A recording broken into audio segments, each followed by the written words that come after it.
আমার দিদি চাউমিন রান্না করবে। তা প্রথমে ইন্ডাকশনে বসিয়ে নিয়েছে গরম জল, তার মধ্যে দিয়ে দিচ্ছে তেল আর কিছু সামান্য নুন, তার মধ্যে দিয়ে দিচ্ছে চাউমিনটা দেওয়ার পর একটুখানি নাড়াচাড়া করে ওটাকে রেখে দিতে হবে। তারপর অন্যদিকে গ্যাসের মধ্যে কড়াই রেখে তার মধ্যে রিফাইন অয়েল দিয়ে দিতে হবে। আর অন্যদিকে চাউমিনটা হয়ে গেছে, হালকা শক্ত হালকা নরম এরভাবে তোমাদের নামিয়ে নিতে হবে। তারপর চাউমিনটা একটু ঠান্ডা জল দিয়ে দিতে হবে। আর ওইদিকে ডিমটা তোমাদের ভুজিয়া করে নিতে হবে।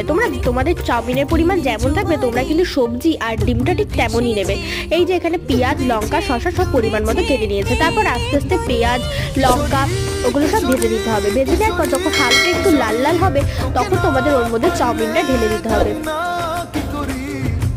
তারপর একটু নাড়াতে হবে। তারপর তোমরা 5 টাকার ম্যাগি মশলা কিনে নিতে পারো, ওই মশলাটা দিলে ভালো টেস্ট হয়, তো ওটা দিয়ে দেওয়া হচ্ছে এখন।